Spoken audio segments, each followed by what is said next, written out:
I finished off the previous video just touching on or starting to go into the marathon side of things, and the first marathon was done in Belfast in 2016, about a year, just about a year and 2 months after I started running.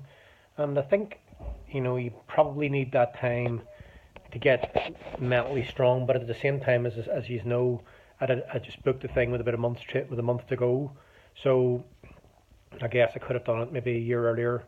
I guess maybe, but on the first marathon, I trained 19 mile one day, and that was it. It was over. The training was done. Showed up to the marathon that day, got through it pretty well. I think it was 4 hours 27 minutes for the very first marathon. Felt okay. I remember though finishing sitting down in the grass and feeling really lonely. I wrote about that in one of my blogs about how lonely I felt. I felt on my own, even though I wasn't on my own, but I didn't have any family or friends to celebrate this amazing moment with me there and then. Um, I remember, I think it was a bank holiday. I married a woman, took the boys away somewhere else. That would have been one of the last times that she ever did that. She'll always be there with me and always ask, "Do you need me to go? Would you like me to go? I'd like to go. The boys want to see you." Provided it's not too long a day for the boys, I'm always going to want them there where possible. Something like a marathon or an ultra marathon, and it takes a lot out of me in energy wise, but I also then don't want the boys to be sitting around waiting for me for 6 or 7 hours or whatever it is. So they're always there when I need them, and I just pick my moments that I think it's better for them than it is for me. But at that time, I was feeling wild sad, maybe a bit sorry for myself for some weird reason that I was hearing my own after doing something like that. Then I remember 10 minutes passed, and a friend gave me a call, and he says, "Yo, Sean Paul, you want to get a wee photograph here?" And then I remember standing up, and I never felt it in my life, and I'd been running for a while at that point from completely cold feet to got up through the gears, as I say. Never really had sore, stiff, dead bastard legs. And this occasion, just all the lactic acid flew to my legs, and I thought I was lifting boulders for legs, and it was just mad. It was a real different feeling for me. And then we got the photograph taken, and I had to walk to a bus, but I walked like I shit myself. Then I had to walk upstairs in this bus, and fuck me, I knew all about the damn funny memes now about what stairs look like whenever you can't barely walk. That time I wasn't maybe as addicted to running as I am now, and it really genuinely was 5 days before I could do anything other than basically walk like a tortoise or a turtle. So did Derry Marathon about a month later, did that in about 4 hours 22, and Dublin a bit later on again in 2000. So generally I'm doing about 3, 4 marathons a year usually. I don't want to take the poison out of it. I want to keep them exciting enough for me. There are people who do hundreds of marathons over the course of a couple of years. I've no interest in that whatsoever. I do believe in muscle memory. I honestly do. Just because I'm arrogant enough to say to you right now, if I had to do a marathon tomorrow morning with no notice at all, I could do it. The time mightn't be out the window, but I'm sure it'd be fine, and I could do it no problem. And that's a little bit arrogant, but it only comes from experience. I understand how to do one. I understand if I'm going for a PB what I have to do, and I can probably do it. I'm pretty happy to enjoy a marathon, just stand there along the roads. Time isn't everything for me.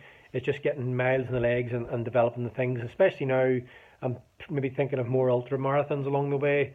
So a marathon's a good way to get a few mile in the legs. Um, Man versus Horse was 2017. That was a marathon as well. There's loads of wee different ones, wee things that make it different. I've done a couple of coastal marathons, running around beaches and fucking climbing up rocks and mountains and running through the sea. They take a bit longer. They are quite draining. Your legs will be tested in them given days, but they're all keeps it fresh and interesting and whatever else. And marathon wise, I'm a three. Well, I say but I guess I can call myself a 3 hour 34 man. Whether I ever get that again, who knows? But I'd like to get 3:30, maybe this year in Dublin, maybe. But I'm not going to go public with that just yet. I haven't done any serious training for at speed at them distances.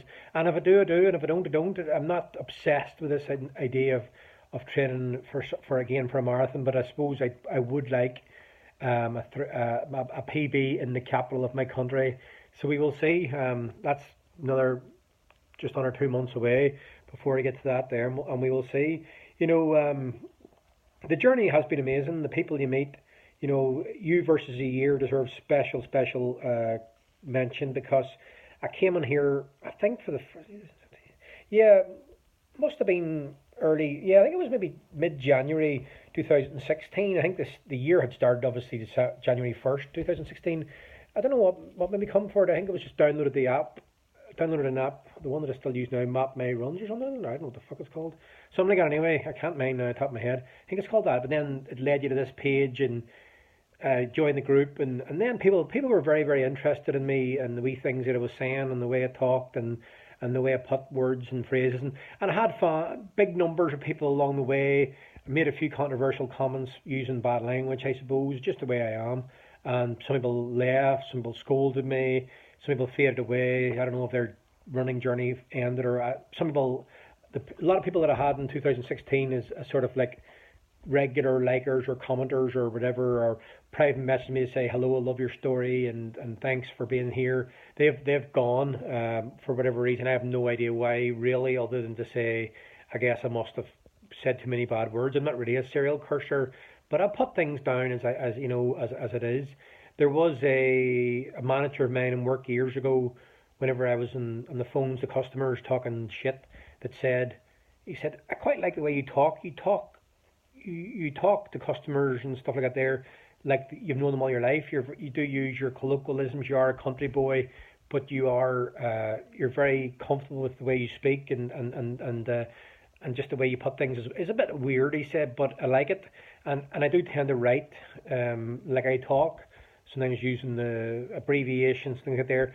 And I think it's done me no harm really. And in fact, just recently there, a guy. A motivational speaker from where I'm from, he said to me, he said, I watched one of your wee videos and he said, I love the way you speak. He said, you're very warm wee voice on you. And this guy, I won't name him, he told me that he went to, what do you call it, like a elocution or something like that. He got basically, he would sound like me, he's from Tyrone, but he went to some guy to knock that out of him, make him sound different. And I said, why? And he said, well, it's because I'm doing live speaking and big screens behind me, and I'm a motivational speaker, and I didn't want to sound like I sounded, which of course almost seems unusual that he's saying to me, yeah, you're great talker, but hey, me myself, I don't want to talk like that in front of people. And of course, people don't always understand what I'm saying, but I certainly wouldn't be that carry on. I'm very proud to be a County Tyrone lad, and that's not going to change. But see, there's me veering off again. But the point of it is, you versus year brings up people for a while, and then there's people that have been here with me for a long time, been part of the journey, know my story pretty well. Now and again, I will put up a before and after photograph of the weight loss, and I sometimes I think I've ran that race in terms of there's not much point going back there. Everyone knows a story, and I'm kind of past that to some degree, but it is good for others to see it sometimes, and that transformation Tuesdays. If it comes up in my time hop on Facebook, it's like 4 years ago, and it's a photograph of me. Sometimes, as you know, I'll put it up, and I think that's important. The guys here, that love stuff like that there, and I can't be sure that anyone's ever really been too inspired by anything I've ever done. And I'll tell you why I say that is because lots of people in the life that I live and where I work and all, they always say, yeah, I want to lose weight. They don't tend to ask me, well, how I did it, and they don't. And some people say, oh, I want to go running and stuff like that. There, then they genuinely don't do it. They just say it for some reason around me. I'd be happy to take them out, but they don't have the balls to do it. The sort of suffering side of things that you have to go through before running becomes a bit more comfortable for you. Certainly. I remember the pains and aches and pains, and I still have them today.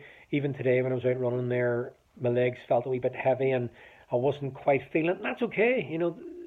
About a year ago, roughly, I was probably running twice a day and overdoing it, I think, and I thought, God, this running's just heaven. And sometimes it isn't. Most of the time it is. Like, I certainly am better for a run, but some days you don't feel like doing it, and those are the days whenever you need to go out and do it.